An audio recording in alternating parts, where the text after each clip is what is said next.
You're listening to the Live from the Caribbean podcast, the show that brings the stories of island people making a global impact, with your host, Pauline Joseph.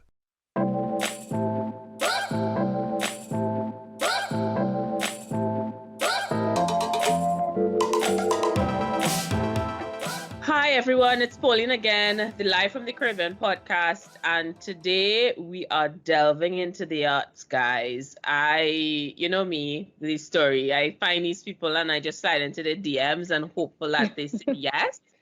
And today our guest, I initially saw her, a coworker of mine posted this video on, it was Facebook or WhatsApp, about this artist blowing up the scene, and she's from Trinidad. And I remember saying, you know what, I'm just gonna put this and save this, so when I start this podcast, I'm gonna reach out to her. Lo and behold, a couple of months later, she showed up on my LinkedIn, and I was like, but wait a minute, this is the same woman, and she on LinkedIn. So with that said, and that introduction, Andrea, would you introduce yourself? Hello, I'm Andrea McKenzie, originally from Trinidad, the most culturally diverse nation in the world. Visual artist. How are you today? Great. And for those who, I could imagine the other Caribbean people rolling their eyes, but it's one love. It's one love. One love. It's one love. You know, I'm all about the entire Caribbean. I embrace all of it. Fantastic. And for those who don't know what a visual artist is, can you explain what that is? I will say I'm a mixed media artist because I use a range of different materials, crushed glass, feathers. You know, I actually sometimes build headpieces onto my artwork. So it's like acrylic with crushed glass and different materials. I would say anything I could find that works. Right. To create Okay. these big designs, yeah.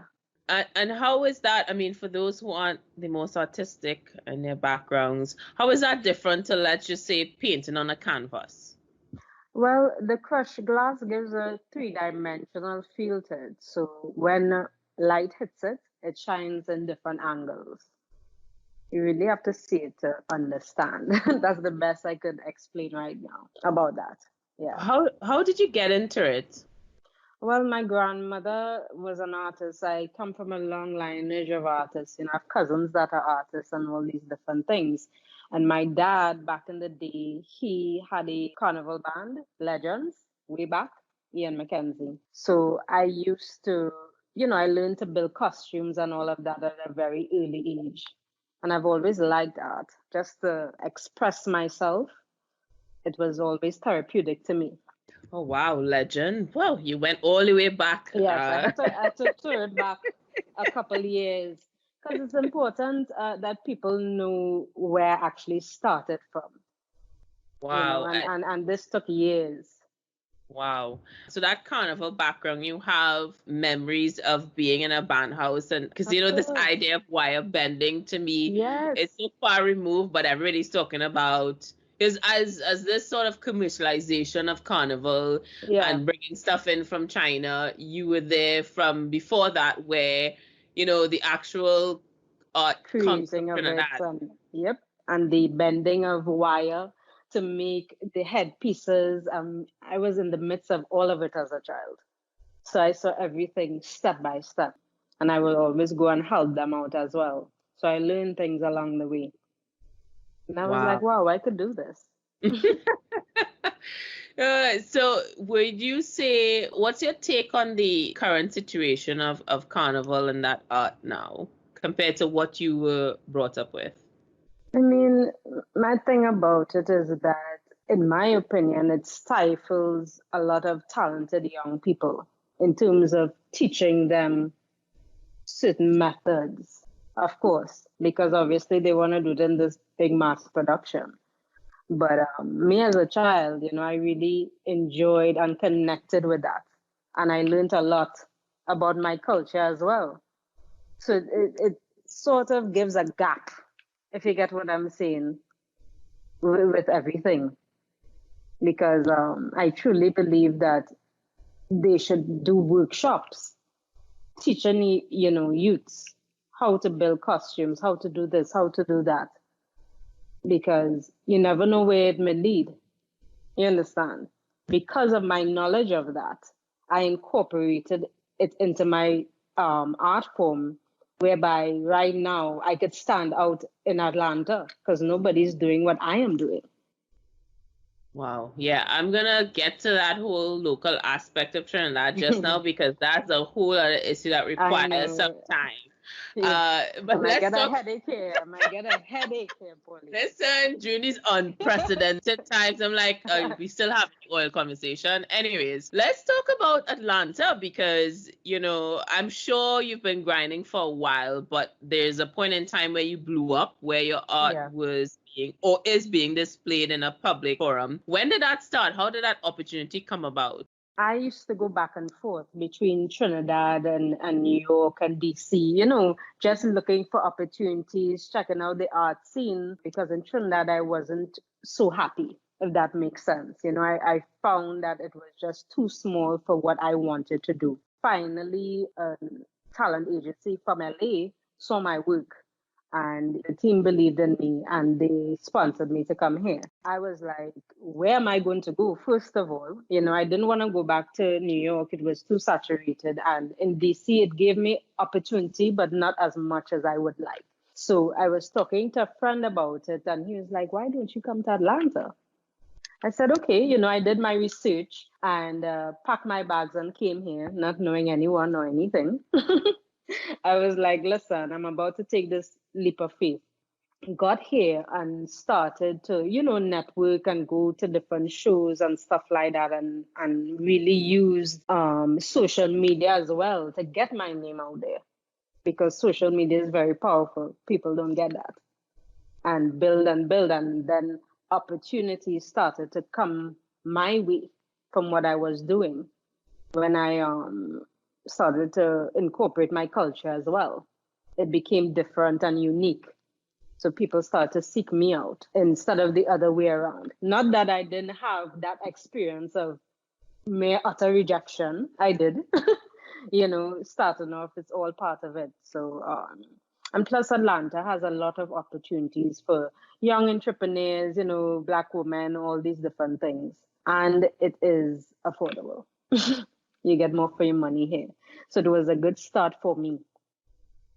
Well, you're speaking to the choir when you talk about social media and the effectiveness of it. I mean, it's been my job for the last 10 years, and I'm still having to convince people the actual return on investment on it 10 years later. Yeah. But you are clearly a product of it. And I actually had a conversation with a DJ from Barbados, and he said the same thing. He used social media to be where he is, and now he's touring. And I mean, the point of it is you have to stay consistent. That's exactly the thing. You have to stay consistent. I'm a full-time artist, so I'm always creating. I'm always trying to post. It could be stressful because you have so many things going on as well.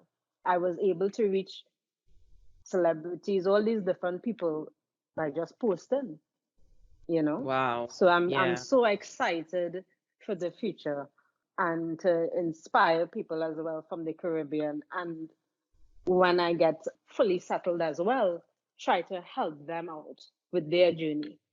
Because I had it a little rough. And I wouldn't like anyone to go through what I went through. I really would like people to understand that wherever you are, that's just a dot. There's a whole world that you could experience and go where you're celebrated. Don't think that you need to stay somewhere and fight up. Why? You could go anywhere. And that's how I saw it. I was like, listen, if this doesn't work out well, I will go to Australia or I will go to Canada. I just kept an open mind about what I was trying to do.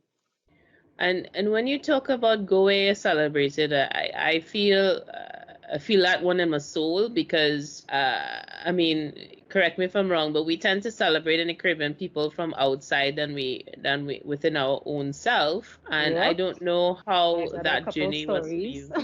You want to share one? I don't mind at all.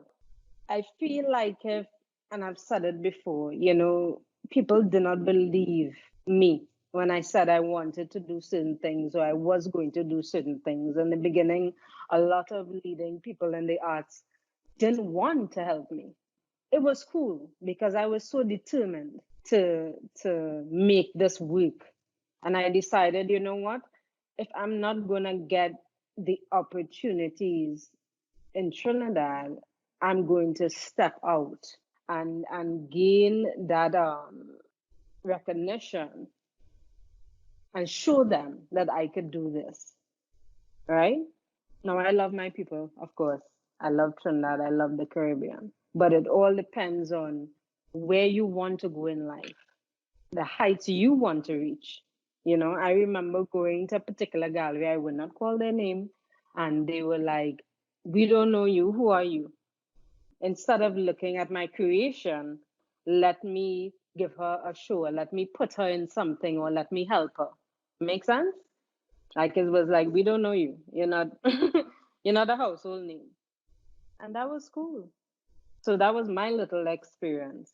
I didn't feel like I was being fulfilled in a big way there. I just wanted to ask, from this current, this narrative of the Black Lives Matter, which is extremely important. And it's interesting because I wrote an article 2 years ago. It was very heavy for me. It doesn't pay to be a Black woman in Trinidad. And it really hit me because I was vying for a contract and there was no reason why I shouldn't get it because I had worked very hard and I had proof that I was working hard because I had done a probational period. Yeah. And it really was like, why am I getting so much friction against something that is rightfully mine when somebody of a lighter skin color and a different gender can just show up and just earn it? So when it comes to that narrative of the Black Lives Matter conversation, how do you see it necessary in Trinidad to have right now? It is a big issue that is coming to light. You know, like I always say, the people say that Black women are the most disrespected woman in America. Actually, is in the world. to be fair, you see people getting opportunities because they're lighter or they're better. I've faced that. I've also faced racism when I came to Atlanta, actually. So it's very important that the message is spread worldwide, also in Trinidad, because the thing is not as, how to put, is more like subtle, if you get what I'm saying. Little subtle remarks or little subtle that we don't speak about, or people that are afraid to talk about. I mostly paint Black women as well, and different Black situations. But this is kind of crossing the topic, but it's also needed as well. And I got a message stating, you're light skinned B, and that's why you got this, and that's why you got that, And I didn't understand it, because to be real, I've never had a conversation with my parents about racism. Never did. So I didn't know how to deal with that at a particular point. And that's why I advocate for Black women highly. And I did a piece stating, Black women lives matter, because so many issues go on, even in Trinidad, with molestation and all these different things that nobody brings to light, that women are afraid to talk about, mainly Black women. Like that perspective of being subtle, because of our diversity. It is very subtle. Yeah. Exactly. It's very subtle. So you make a little rude remark is laughed at or laughed off, and that's not, it's not right. And coming out here, that has opened up my eyes to so many things. And I started to think back to Trinidad and my childhood as well, growing up, and the opportunities I didn't get because of that. Wow. So it really broadens your perspective of what is going on, because as an artist and also fulfilling Caribbean people and up here as well and all over the world, because I ship all over the world, you have to, as an artist, it is your responsibility to research and educate yourself. and know what you stand for, know what you're promoting. We just got a lot of work to do as a society, honestly. Yeah, that is. Took a deep breath. I'm sorry I went in there because I'm just so passionate about it. And certain things just has to stop. Even with me personally, where I have learned to stand up for myself and other women and not be afraid to say what I need to say. When I did that Black Women Lives Matter piece, men were in my DMs challenging me, but I got time. I had time today. Because the thing about it is, you'll be in a situation whereby a woman is being troubled and you have Black men standing around, not standing up for that woman. And in most cases, you come from a Black woman, you have sisters, you have aunts, you have a daughter. How could you stand and allow her to be violated? It's crazy. And then you want other races to respect us. How? That is a good point. And I would actually go further and ask you, what would you say to those men? Because we shy away from uncomfortable conversations all the time. And I would like to know what you would tell, a guy if he wanted to know, where do I start? What would you tell him? Now, this is a broad topic because Black men aren't taught to deal with their emotions from small. So they lash out in ways that aren't good and they don't realize it. Because say you have a son and you're raising him and he cry. No, you're a big boy, don't cry. But you're not giving an opportunity for them to express themselves in an okay way. I'm saying that as well. Therapy and counseling is not celebrated in the Black community because that means you're crazy. Why? That's just an outlet to deal with your issues, right? I will say to a Black man, if that was your daughter, how would you feel? If that was your mother, how would you feel? You understand? You have to come together as a community because it's crazy, and you have to learn. Black men need to learn how to deal with their emotions in a positive way and have conversations about it. And we as women have to allow that as well. Yeah, this idea of assigning a gender to emotion comes from since we were small, society has really, it has failed the men of society, especially the Black men. And I'm sure that is something that history, that's a whole other podcast. So let's. I know.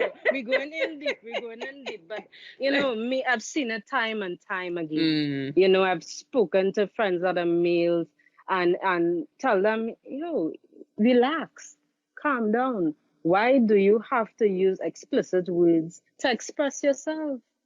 Why are you so angry? But then I am the type of person, I sit down and I think about why they are angry. Because they're not being allowed to express themselves. And it's very wrong. So then they grow up and you're feeling uncomfortable, but you don't know how to deal with it.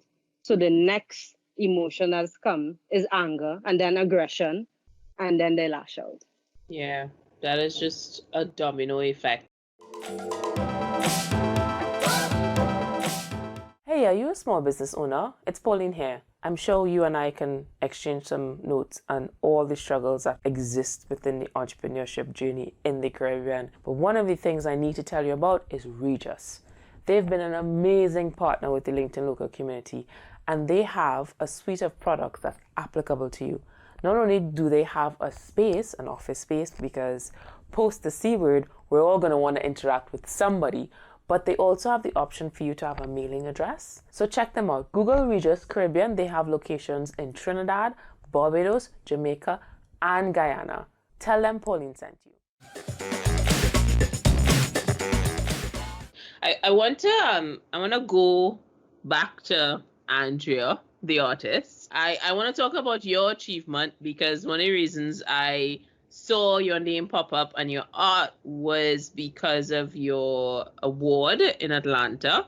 Can you share with those folks out there who may not know what that award was and what it meant to you and what that actually, what happened after you got that award? That award was, I don't even know how to express the overwhelming achievement that was for me, because my journey was a lot of rejection going in and out. I focus so much on my craft, in which I tell artists, focus on your craft, develop yourself as a person, as an artist, and then it will come. So they saw, it was a couple other artists as well involved, and they saw my work and actually was blown away.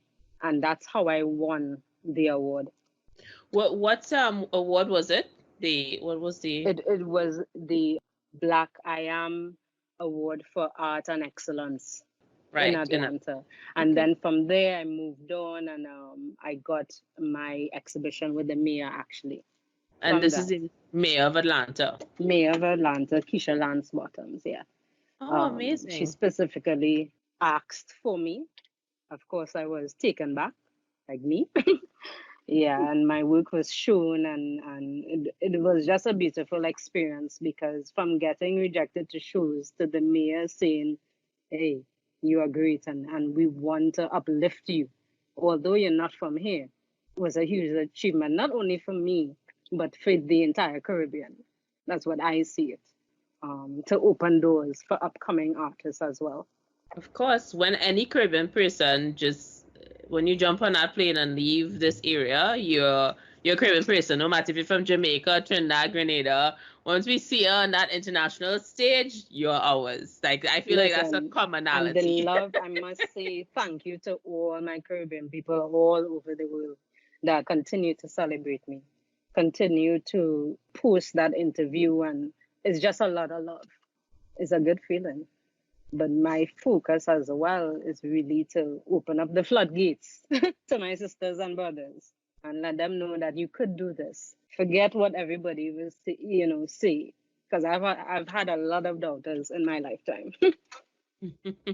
And what inspires you before you start a piece? Is it something like I hear people say they dream something and they get up and just make it? Like what is your inspiration? I will say that, my creativity is never, it always flows for me. I'm very spiritual, and I do meditate, and I do ask God for visions and the next step in what He would like me to do, what He would like me to produce. I always like to do things that are positive, even if it's a negative situation, even if I feel down at that point. I look at my art as a vision board. That's what it is, of enlightenment and courage. I basically just paint my journey from then to now. Every little experience. Sometimes I have a conversation with a friend, and something they say, I get inspired. So it just comes from life experiences and testing the atmosphere at that time. And is it something that have you ever had an office job, or is this the only thing Oh you've done? yeah, of course. I've worked in the marketing field. I've worked in advertisement agencies, Carib. That was my last job, which I'm not ashamed of. I did get fired. And at that point, I was like, what am I doing with my life? Because you're there, and I would never forget walking out of that compound crying, and not feeling fulfilled and satisfied. I was never satisfied in a regular job. I always wanted to do something else. From there on, I saved up my money and I started to paint. And then my dad came and he saw my artwork, and he was like, "Do you want to do a exhibition?" I'm like, "Dad, me?" Other people were like, "You don't want to be a starving artist." And being an artist is not a desired profession then. They don't see it as you could make money or you could make a living out of it, which is not true. Sometimes growing up in Trinidad as well, they think that, a regular job is stability then, and stepping out of the unknown it mightn't work out. But I always knew that I had something else in me, and that's where it started. And I And never looked back. And that is amazing, and that is something that you should be very proud of. And I want you to share with the parents out there who have kids who want to explore a profession in arts. What would you tell them? What would you tell the parents? Well, parents message me all of the time, and I always tell them to allow your child to be who they are.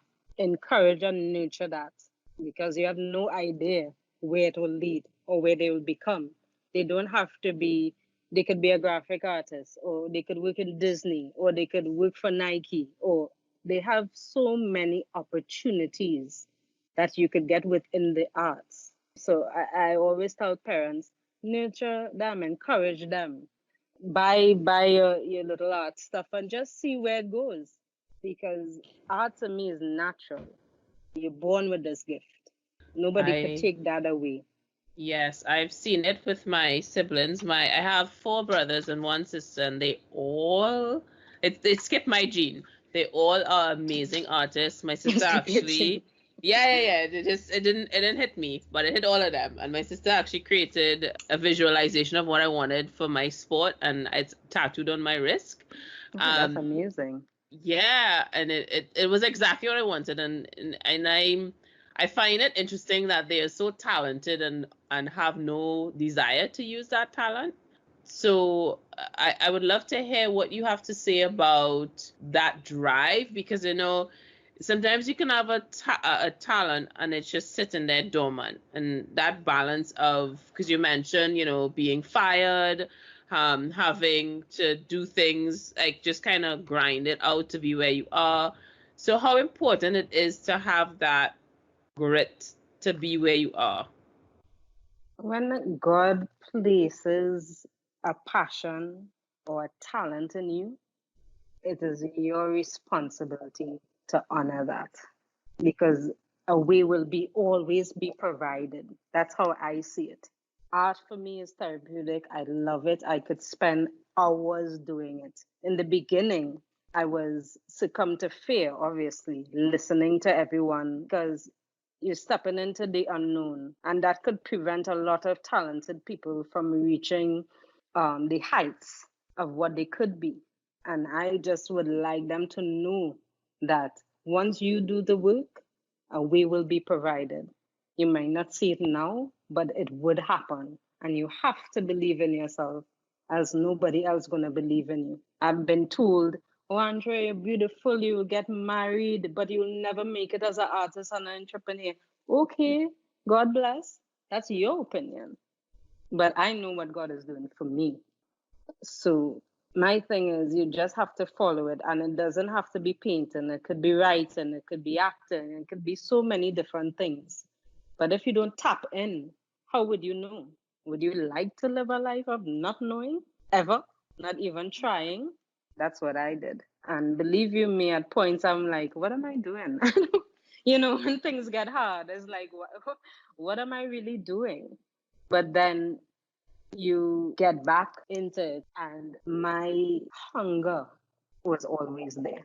I couldn't feel, because it was always bigger than me. I have my cousins that are into the arts, friends that are very talented that probably scared. And I just wanted to show them that it could work. But you have to stay consistent. You have to know that this is what you want, because it's not going to be an easy road. It never is. And along the way, you learn from those mistakes and those trials and those tribulations. And how long has it been since you've been doing this consistently? I say about 5 years. 5 years full time, going back and forth, doing it, building myself, and now I'm completely stable, and things are flowing. So yeah. You see, people want things overnight, and it never happens that way. Sorry, it just isn't gonna happen that way. I think we're also in a world now where people are so into instant gratification with likes and shares and comments. I think that's how the entire world works, right? That's listen. Likes, shares, and followers don't equate to money. First of all, so it doesn't matter. You have to know that you the best, you have to, well, I do a lot of affirmations. I do, gratitude stuff and stuff like that. And that as well builds up my confidence. Because not all the time I do a piece and be like, yeah, that's sometimes I do have my doubt, but I have to shake up myself as well and be confident in my work. I guess it's you're self-driven, right? And yeah, that's part of being an entrepreneur, just knowing that your drive and your passion is not enough. You have to just keep going based on You what you're have to saying. keep going, bills have to get paid. Let's Yeah. be realistic. You have taxes, you have responsibility. We are adulting out here. I mean, I don't always like it, but I mean, this is the road I choose. I don't regret anything. Not the tears, not the times where I had to probably choose between buying food and buying art supplies because I'm so confident that next art piece will hit.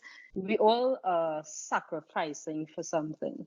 Life is about sacrifice sometimes. You have to know what you are sacrificing for. What is the end goal? Is it for the good or is it for the bad? That's your choice. God never takes away our freedom of choice. Yeah, You have to know. that's the perspective. Pauline here to let you know about AC Marketing. I had done this really cool copywriting to let you know all the fantastic things we do, but I don't think you care. So I just doing this for my accountant, so it's done as a marketing expense because we are paying for this podcast. So yeah, if you care about AC Marketing, go to 𝐴𝐶marketingcaribbean.com. If not, just keep listening to the podcast. Thanks, sir.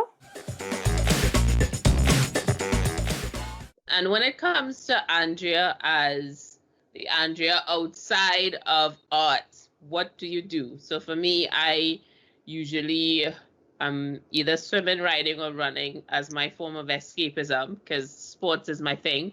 I may be reading a book, but mostly swim, ride, or run. What about you? I love to read. Reading helps me a lot in terms of, my business. And I always like to read stories of people's journey as well, because that helps me knowing that they were also in the struggle. So success is there. I love nature, so I would go to the park. I have my camera, take pictures of people, scenes, stuff like that. I like outdoors, hikes and those type of things, beaches, but they have none here. So, very cool, calm settings is what I'm into now, to get my mind right. Because when you are constantly dealing with different personalities and people, it could be an overload because there's a lot of expectation. So it's so necessary that sometimes you drown out the noise, in which I do, probably on a Sunday, and I just sink in. I try to read a chapter a day of a book just to get my mind, keep my mind alert and learn different stuff. But on a Sunday, I will just probably treat myself, give myself a little facial, stuff like that, and relax my mind. And how has it been for you in this COVID-19 situation with your work? Has it affect your business? Has it affect how people are purchasing? Because I mean, art is necessary, but it's also seen as a luxury item. Has that affected you? Actually, it hasn't. In this season, it has blown up more, actually, to be fair. I offer prints as well because not everybody could afford a $3,000 piece. So I offer prints. And then in this season, you have to switch up your game as well because of the atmosphere. So I started to offer prints. I started to do other little things as well. To be very honest, it hasn't affected me in a negative way. And I give all glory to God for that, to be honest. Still making sales, still getting clients. The thing about it is that when it all started as well, I had to sink myself into prayer and know that it might sound cliche, but it's the truth. I had to sink myself into my own spirit and God and stuff like that and just put my trust in Him. And things are going well. I have no complaints. at all. I kept telling myself that, I'm going to prosper in this season, and I am. Well, for the parents out there who say it doesn't pay, I think Andrea is Well, telling you otherwise. parents, I'm telling you, you don't know. Your child might be the next Picasso. You just don't know. My mother wasn't, all like, yeah, I'm going to be an artist. But now she's my biggest cheerleader. She's actually an accountant. So she helps me, put my books and stuff together as well. You just never know. Wow. So why stifle somebody? Why stifle your child talent that God gave them? For what? You don't know where they're going to be. You have no idea. So parents need to know that. Don't stifle your children. Don't live your dreams through your children. Let them live their own. Yes, you brought them into the world, but they have their own responsibility in this life. That's actually a good segue into one of the questions I ask all my guests, and that is, and I feel like I know the answer to this, but I have to ask you anyways. How important was your Trinidad upbringing to where you are today? What was the element, what was the major element of your upbringing that brought you to where you are today? There's so many good memories of growing up in Trinidad compared to here. You know what I'm saying? Just a lot of love and a lot of freedom, culture, all these things that I see a lot of people lack, just genuine humanity sometimes.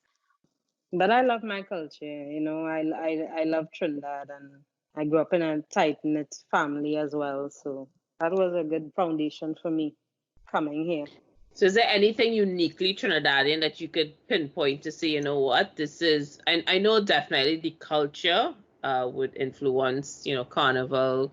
But when it comes to, there's something, I don't know if you saw this viral meme, I think it was from Virgin Islands, where the Prime Minister was like, I don't really want to hear anything. If you don't have bread, eat biscuit.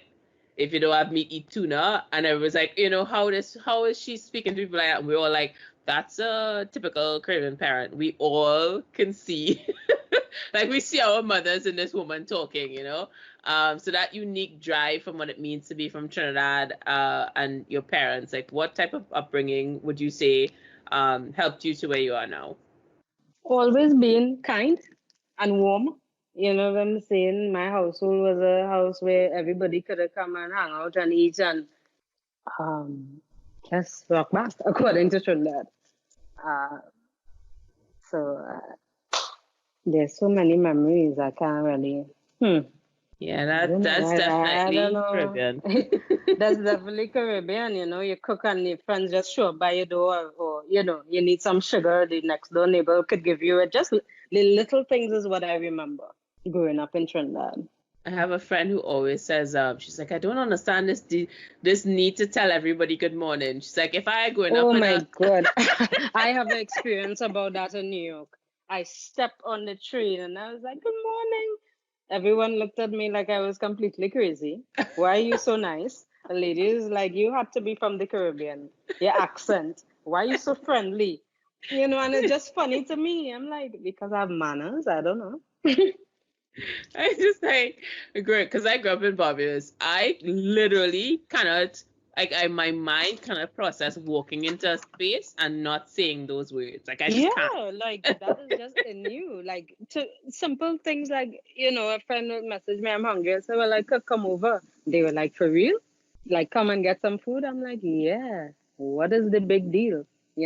It's so unique to us. I had a friend had a colleague visiting from France, so I told him he had to experience doubles. It's to me it's uniquely Trinidadian. It's just one of those things that you have to experience, and it's not just the doubles. It's the entire walking bacon up to shop. Cura, so the good old bacon shop. Yeah, that's something for us. And when we said, okay, what do you want? Do you want pepper? And I ordered it. And, we sit up there. He's like, are we going to pay? I said, no, you eat or whatever. So I obviously, when I finished, I paid. And I was like, okay, cool. He's like, we have to pay. I said, no, I paid. He's like, are you sure? I said, yeah. He's like, no, I have to give you. I said, hold on.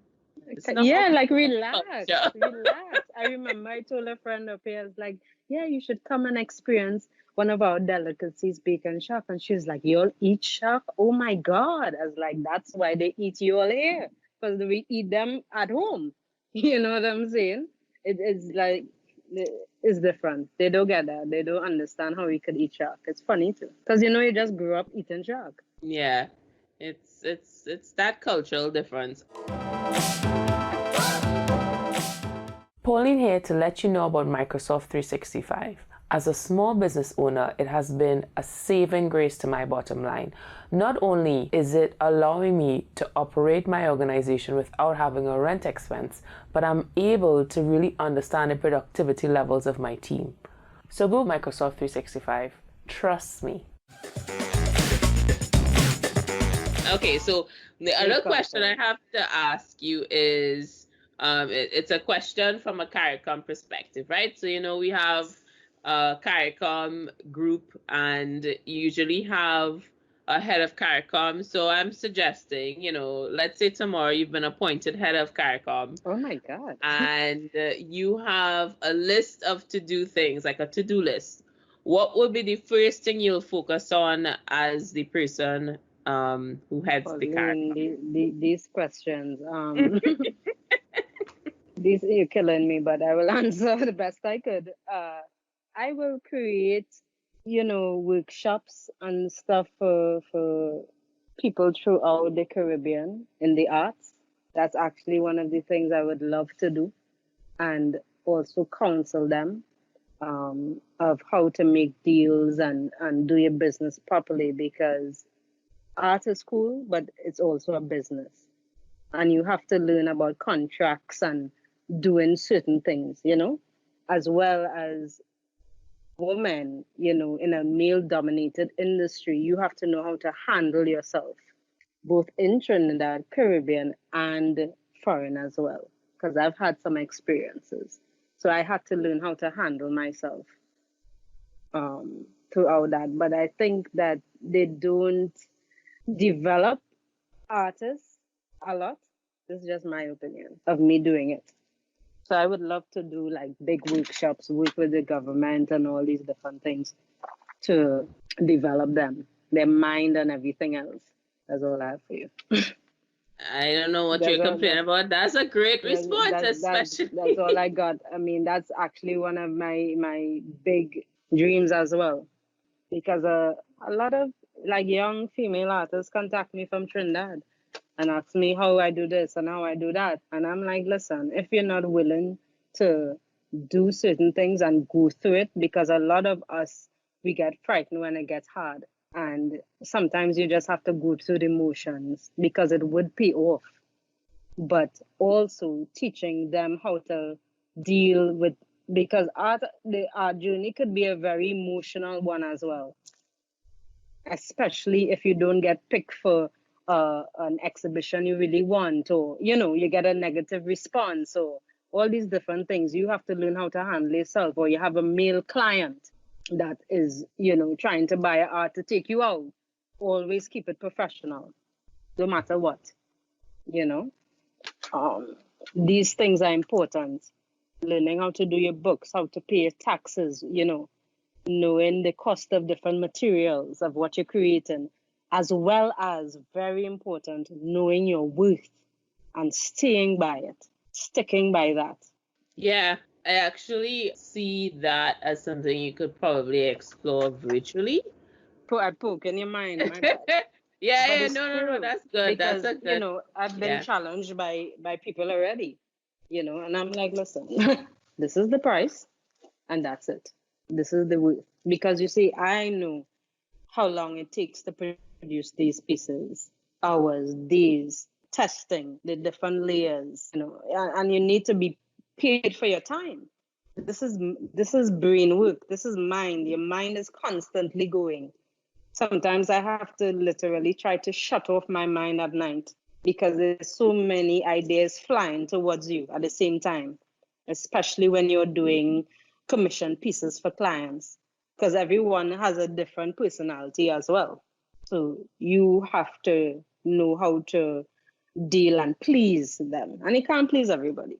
That's just life. And I think with now, these a lot of these smaller islands trying to figure out, what the economy is gonna look like because of there's such a huge investment into tourism and not necessarily diversifying what it means to have a population from the islands. I think that we don't utilize the different skill sets, and now you have this list of countries that are allowing United States citizens in that doesn't require quarantine, and the majority of that list is small Caribbean islands and that's crazy because that's all they know. The virus is huge here in Atlanta as well.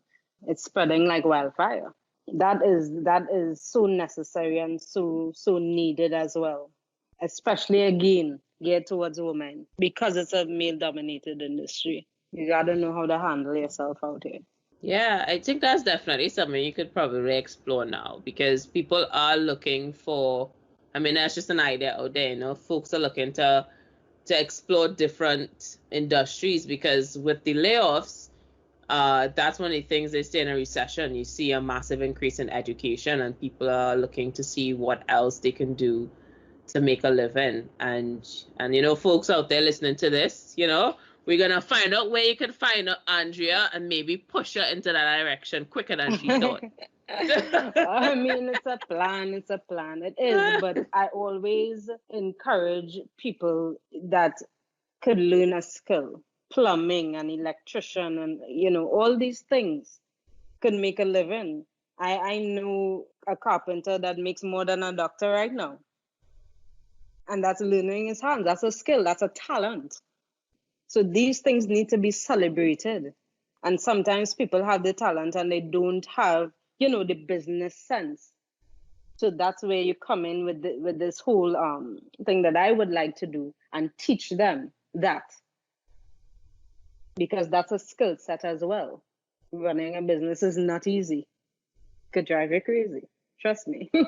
But you have to know how to manage that. Right? Yeah. They have some people that say, even me, I used to be like, I just want to paint. I don't want to deal with. Yeah, but guess what? You have to. Because you're not only an artist, you're a businesswoman.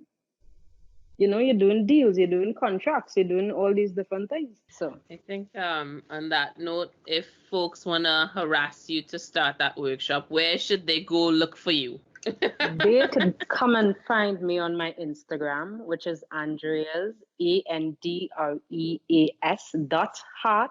I also have a page on Facebook, Andrea's Unique Art. You could just Google me, Andrea McKenzie. It could come up. My email as well, Annie, ANNIE, uniqueart@yahoo.com. You could find me.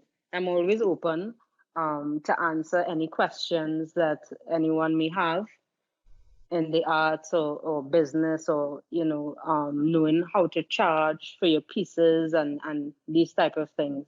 I always give out free knowledge. Okay, that sounds amazing. And on that note, guys, thank you so much for joining us. And I'll see you next week for the next episode of Live from the Caribbean podcast. Bye, guys. Bye. Thank you for having me. Thanks for joining us this week. Make sure to subscribe in iTunes, Google Podcast, or wherever you listen for your podcasts. Don't forget to join the community at our website, LinkedInLocalCaribbean.com. If you liked this show, you might want to check out our next LinkedIn Local event by following the hashtags on LinkedIn. Search for hashtag LinkedIn Local Caribbean.